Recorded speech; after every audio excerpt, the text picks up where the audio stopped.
A graça e a paz do nosso Senhor Jesus Cristo. Seja muito bem-vindo, seja muito bem-vinda a mais uma aula da nossa Escola Bíblica Dominical.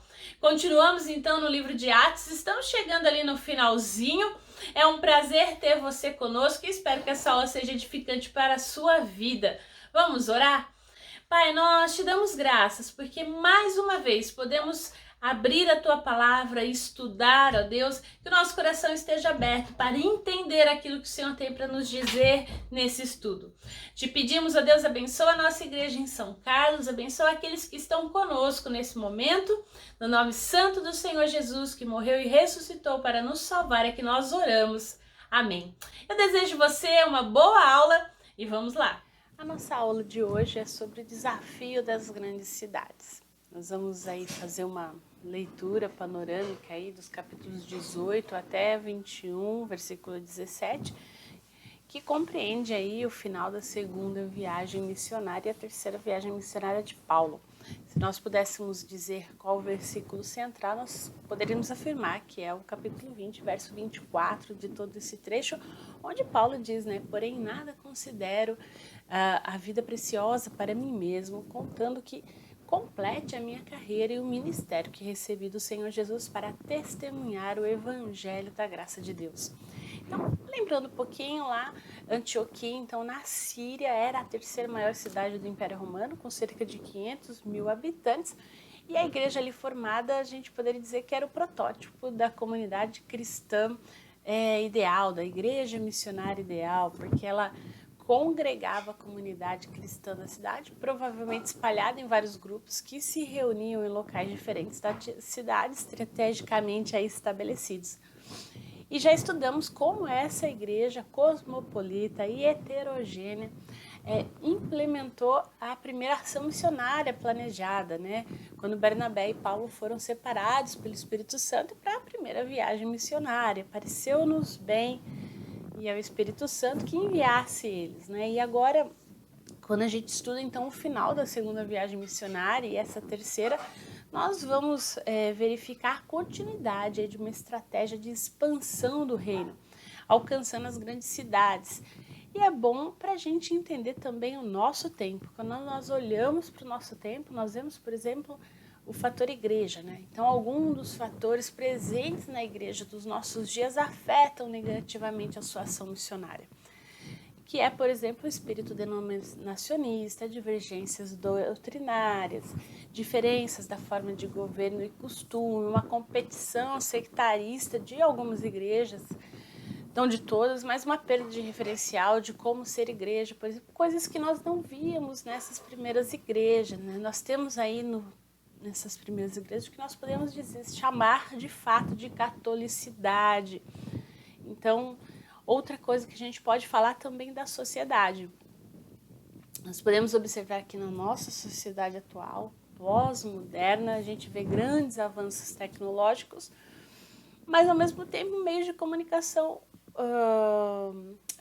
meios de comunicação ultra rápidos, mas ao mesmo tempo uma grande impessoalidade, Acaba sendo aí um anonimato, violência, desemprego, crescimento desordenado das cidades, o ceticismo, materialismo e tantos outros ismos desse mundo pós-moderno, também aquele que a gente chama de liquidez dos relacionamentos, enfim, nós temos aí várias coisas para a gente pensar que são um pouco divergentes dessas igrejas primitivas, claro. Então, a despeito dessas diferenças, com a igreja nascente, o que a gente vê em Atos, no texto bíblico, há alguns princípios universais e temporais que, mesmo sendo assim tempos tão divergentes, que nós podemos nos orientar através dele na tarefa nesse tempo moderno, então, no qual a gente vive, de plantar igrejas, de viver o evangelho nas grandes cidades. Então, é interessante isso quando a gente pensa nas cidades. Então, o Dictionary of Biblical Imaginary, no verbete cite, a cidade, diz que o mundo em que encontramos no livro de Atos dos Apóstolos é o mais moderno de toda a Bíblia, por causa da sua identidade urbana. Então, a maioria dos acontecimentos se passa nas famosas cidades do Império Greco-Romano, não em vilas ou áreas rurais locais. É interessante isso. Esse mundo predominantemente metropolitano é, acima de tudo, internacional, cosmopolita. Em certo sentido, a cidade é defendida na história da igreja primitiva. Não porque a cidade é primordialmente boa ou cordial com o evangelho, mas pelo fato de ser o lugar em que a maioria das pessoas vive agora e onde elas estão organizadas, influentes, onde estão as organizações influentes, poderosas. Então é fácil ver que a estratégia de missão da igreja primitiva era evangelizar a cidade. Não é exagero a gente afirmar que em Atos a igreja é quase exclusivamente associada à cidade. A gente vê bastante sobre isso quando a gente vê Paulo passando de cidade em cidade. Então vamos pensar, quando a gente pensa na primeira cidade, então a gente vê Paulo em Corinto. E essa comunidade é uma comunidade chave, porque a evangelização de Corinto ela tem um papel central na evangelização de toda a Europa. Essa cidade ela foi destruída em 146 a.C. e reconstruída em 44 a.C. por Júlio César. Então, a partir do ano 27 a.C., ela foi transformada numa província senatorial da Caia. E ela tornou-se a mais importante cidade da Grécia. Então, quando a gente pensa em Corinto, ela está ali situada entre dois mares, né? O Egeu e o Adriático, e ela passa a ser a sede do governo romano, onde está o procônsul. Então, o ambiente ali favorecia também o fervilhar das religiões. Isso é um outro ponto. Razão porque Corinto é mais importante do que Atenas quando a gente pensa em religião. E a sua população no meio, assim, em cerca de 500 mil de habitantes, busca alguma coisa. É muita gente buscando alguma coisa. E segundo Lucas, aí a evangelização de Corinto marca um ponto decisivo no caminho do cristianismo. A separação definitiva do mundo judaico. Foi aqui que realmente o fermento cristão cobrou personalidade, deixando a cultura judaica. Então, quando a gente pensa em Corinto, a gente vê que Paulo chega de Atenas procurando hospedagem e trabalho. E ali ele encontra um casal judeu, Áquila e Priscila, e aí se estabelecera também ali há pouco tempo, provavelmente, o texto deixa claro aí, refugiando-se após a expulsão dos judeus de Roma, feito pelo imperador Cláudio, provavelmente perto do ano de 55, talvez 49 a.C. E a gente vê aí que a primeira união, então, de Paulo com esse casal é de trabalho, mas essa relação de trabalho depois ela vai aumentar. Então, quando a gente vê que quando Paulo, então, sai de Atenas e ele chega em Corinto que é essa cidade, então, que é um centro também comercial, ela está num lugar muito estratégico, né, para as comunicações entre norte, sul, leste e oeste, além dos portos de Creia e Lequel. Então, a cidade tinha uma péssima reputação por sua imoralidade, como a gente lê em 1 Coríntios, né? Então, os coríntios se gabavam da sua riqueza, da sua cultura, do seu prestígio político. Então, a gente fala das religiões, né? A gente tem a Afrodite ou Vênus, a deusa do amor, ela tinha o seu templo naquela cidade. E é muito interessante, né? Porque a promiscuidade sexual era tanto que o termo corintiosomai significava praticar imoralidade.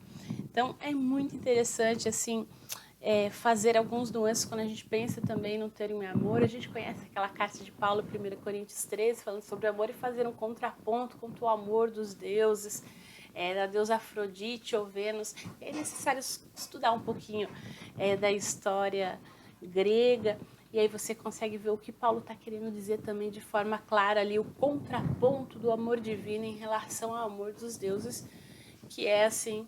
Então a gente vê aqui, né, então Corinto num lugar bem estratégico. Isso também é um facilitador aí, porque as pessoas chegavam e iam, uma cidade portuária e com uma grande movimentação de pessoas. Então você era alguém assim que ninguém conhecia. Então você podia fazer o que queria que não seria reconhecido. Então também essa questão da promiscuidade, o anonimato, né, acabava sendo um fato.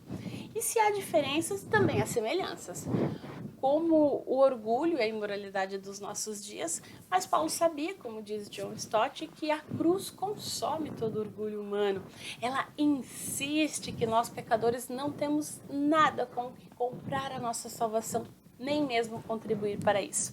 Então a localização de Corinto era favorável para a pregação do evangelho pelas seguintes razões. Primeiro, abertura às mudanças, era uma cidade que permitia isso. Concentração de recursos, é uma cidade rica, comercial. Depois também o potencial para contato relevante com a comunidade ao redor. E isso é um fator muito importante. Essas grandes cidades abarcavam em volta de si outras pequenas cidades e muita gente ia e voltava ali. Isso acontece com Corinto, isso acontece com Éfeso, enfim. Então você acaba ganhando toda uma região em torno daquelas cidades. Então é interessante a gente ver que aconteceu 3 movimentos na prática evangelista em Corinto. O primeiro do particular para o público. Paulo procurou então Priscila e Áquila, provavelmente, que a gente já falou que judeus da dispersão, né? Já cristãos antes de se encontrar com ele? Talvez, isso não tem como a gente saber. Mas o tempo que eles passaram juntos, trabalhando, provavelmente foi um preparatório para Priscila e Áquila depois permanecer em Éfeso, mais para frente. Então o desafio da cidade grande exigia uma equipe maior. Paulo não embarca nessa sozinho, né? Foram Áquila e Priscila que em Éfeso levaram Jesus Cristo e discipularam de forma correta, então, Apolo, né? Viram que tinha alguma coisa ali que precisava ser acertado quando ele falava na sinagoga, e aí são pessoas chaves.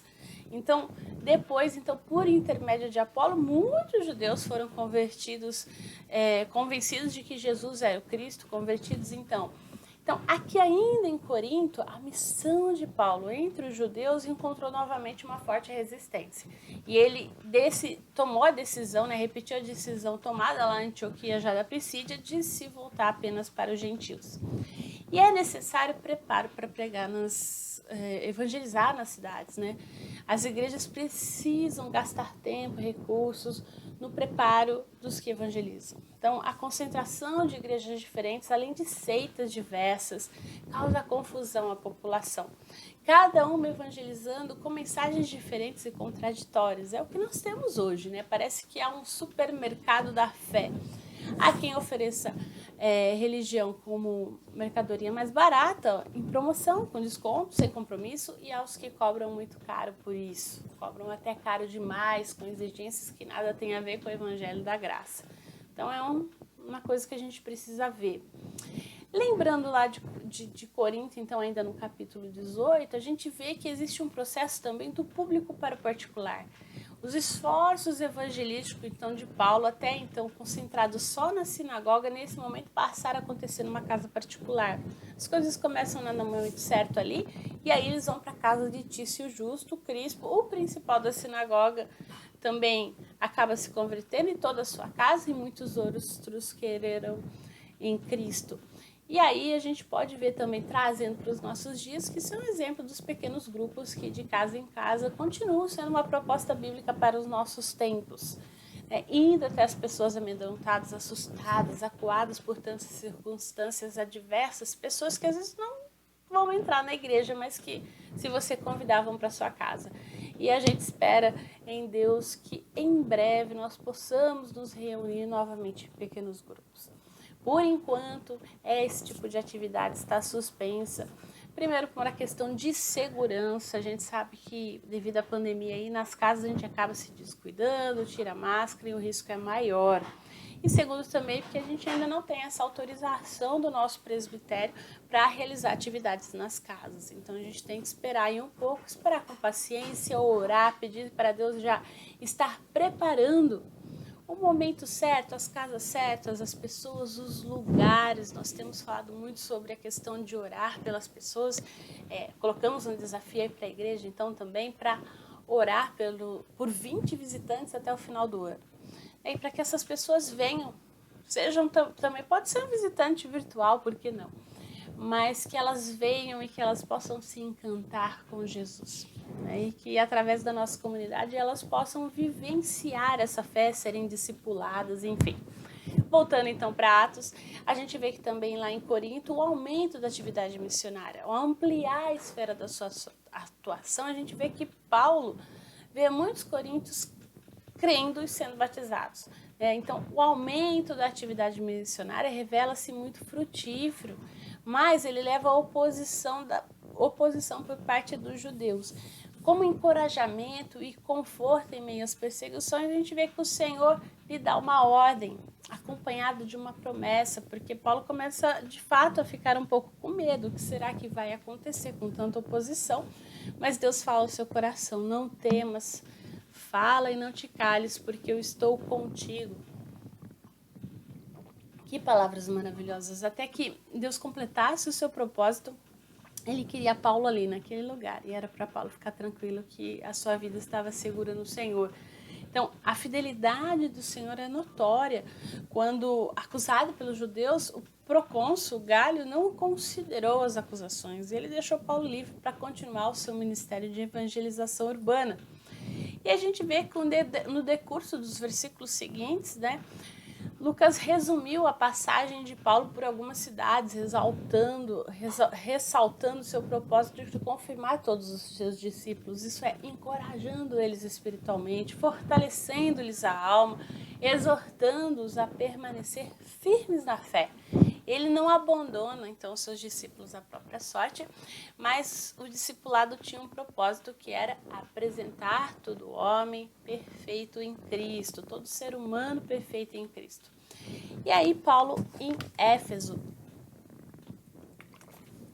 Paulo vai para Éfeso, então a gente vê aí que Paulo era a capital da província romana da Ásia, então a gente vê aqui, ó, Paulo estava aqui em Corinto, dá uma olhadinha aí no cursor do mouse, na Europa, já, e agora ele vai para Éfeso, que é a Ásia, chamada Ásia Menor. Então, era a cidade mais importante da região, um ponto de cruzamento de rotas comerciais, várias rotas passavam por ali, então era uma cidade importante. Nessa cidade também estava o templo da deusa Diana, chamada pelos romanos de Ártemis, e a gente vê que isso aí vai dar um pouquinho de problema para Paulo. Mas, enfim, era uma cidade também que, como Corinto, embarcava várias cidades pequenas à sua volta, cidades que depois a gente sabe que houveram igrejas ali, mas que não necessariamente foi Paulo que plantou, mas que muito provavelmente foi do tempo que Paulo ficou ali em Éfeso. Então, depois de um ano aproximadamente, ele ficou um ano em Corinto, ele deixa Corinto e ele chega a Éfeso, onde ele tinha passado no fim da segunda viagem, ainda que ele tenha permanecido não mais que 3 dias na cidade, naquele tempo, Nessa terceira viagem, ele encontra um grupo de 12 discípulos que ele conhecia apenas o batismo de João, mas que ainda não acreditava em Jesus. E isso estava assim, absolutamente claro que esses discípulos não eram de forma alguma cristãos. Eles conheciam o batismo de João, mas não conheciam Jesus como Senhor e Salvador. Então, nessa oportunidade, o apóstolo ficou 3 anos na cidade. Então, ele pôde discipular essas pessoas, Então, esses 3 anos foram marcados pelas seguintes características. Então, a gente vê que, primeiro, uma flexibilidade, uma perseverança na sinagoga e a escola. É interessante porque a atividade evangelística de Paulo, ela seguiu o mesmo padrão que ele de Corinto. Ele argumentou na cidade, na sinagoga, aliás, a partir do Antigo Testamento, que Jesus era o Cristo, e novamente se levanta uma oposição, e Paulo deixa a sinagoga e ele passa então a usar uma espécie de sala de preleções como sua base de evangelização, provavelmente num horário aí que não existia aulas, que tinha um tempo livre, e ele usava essa sala então para esse tipo de diálogo. Então, a gente vê também aí um choque de poder. Surge então uma nova oposição, agora não dos judeus, mas do diabo, das suas hostes mesmo, e novamente a luz triunfa sobre as trevas. Diz-nos Lucas que o tumulto começou por causa do caminho, e nota-se que a razão era econômica, disfarçada de patriotismo e de religião. O capítulo 19 começa falando sobre isso, E aí ele vai falar que a questão mesmo era financeira, porque o que acontece? Aqueles que faziam os ídolos e que vendiam os ídolos, então, de Diana, estavam tendo prejuízo financeiro. E eles vão cobrar, né? Não pode perder dinheiro. E aí a gente vê também uma transformação, porque os laços das superstições foram quebrados e a sua inutilidade reconhecida. O fato também de queimar os livros evidencia aqui uma sinceridade de conversão. Então, Ricardo Godin afirma que para transformar o nosso mundo a gente precisa ser crítico da realidade ao nosso redor e nos inquietarmos com o que vemos sobre a ótica que Deus encerra uma outra dimensão. Então, ali existe então uma perturbação da ordem por causa de uma transformação do evangelho. E aí de Éfeso a Mileto, então, a gente entra no capítulo 20.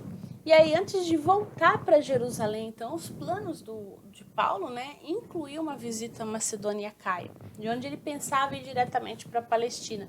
Mas em vista dele temer um complô judaico contra ele, ele acabou decidindo voltar pelo caminho por onde ele viera, descendo então o litoral da Ásia, via Troade, onde ocorreu um incidente com o jovem Eutíquico, aquele que cai lá do terceiro andar, é dado como morto, mas Paulo abraça, levanta, ele ressuscita e Paulo continua falando até de manhã. Se você acha, né, que eu tô aqui falando há muito tempo, que o seu pastor fala demais, você imagina a noite inteira.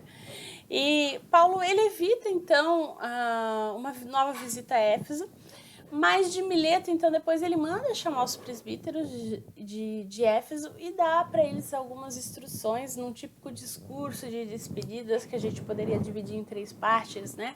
Um retrospecto do seu ministério em Éfeso, as incertezas quanto ao futuro, a exortação quanto ao futuro da igreja. Mas é muito bonito, no final de tudo isso, eles se ajoelharem, orarem, chorarem, porque Paulo diz que eles não verão seu rosto novamente. Então existe aí uma afinidade, um carinho especial também desses de Éfeso, da igreja de Éfeso, né? Existe também uma exortação bem dura ali nesse trecho, é verdade, mas o carinho em oração, em preocupação. E aí, por fim, a gente vê que o discurso em Mileto marca o fim, então, dessa obra missionária de Paulo. Digamos, ali ele encerra. A gente vê que depois de várias semanas de viagem, de suspense, e apesar de avisos sombrios, ele recebe a profecia de que seria preso, enfim, Paulo chegou ao seu destino.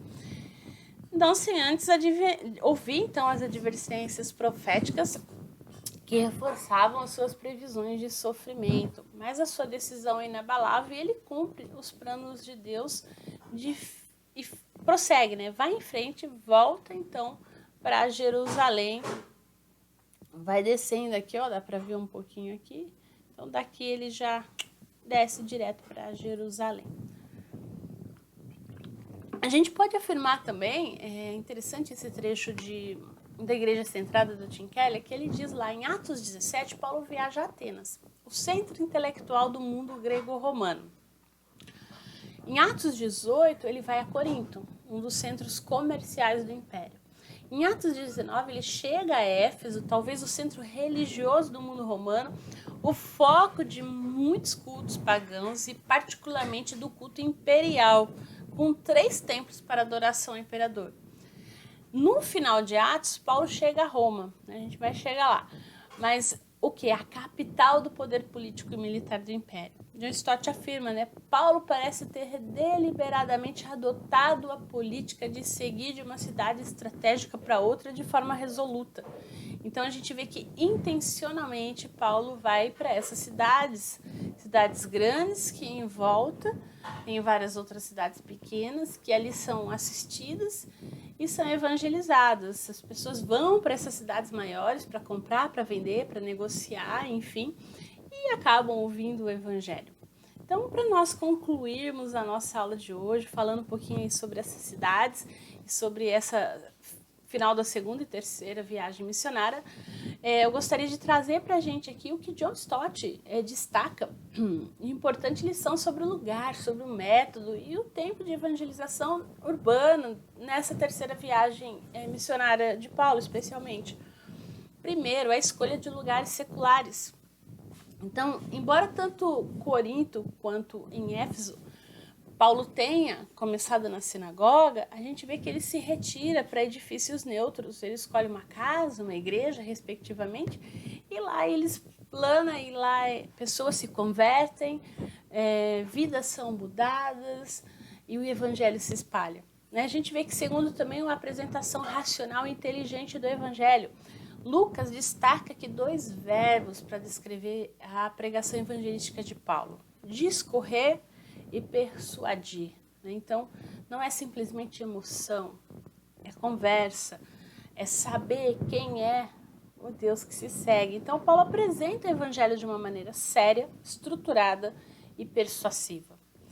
Paulo, ele sabia que o Espírito Santo conduz as pessoas a Cristo, convencendo-as e levando-as ao arrependimento e à fé. A sua função é apresentar o evangelho. Então, ele apresenta e quem convence é o Espírito Santo.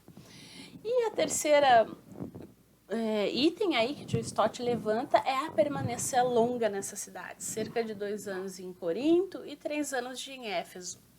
E isso era necessário para que o ensino fosse profundo, para que houvesse convivência, conhecimento das pessoas, Então, Paulo não armou um grande esquema para alcançar muitas pessoas em Corinto, Troade, Éfeso e outras cidades.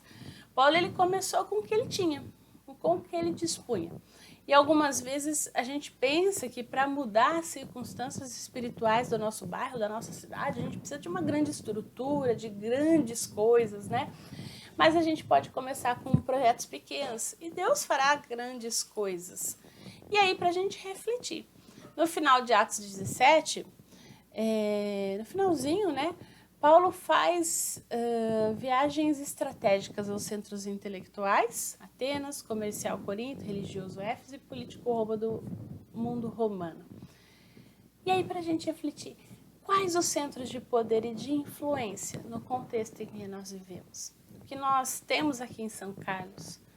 Qual a estratégia que nós adotamos para alcançar esses centros diferentes de influência cultural? Então, vale para a gente pensar, vale para a gente refletir o que Deus tem para nós e para a nossa igreja aqui em São Carlos. Espero que essa aula tenha sido edificante para a sua vida e eu espero você no próximo domingo, às 10 horas da manhã, na Avenida São Carlos, 2495. Nós estamos com as nossas celebrações presenciais e transmitidas ao vivo pelo Facebook e depois também compartilhada aqui no nosso canal no YouTube. Vem com a gente!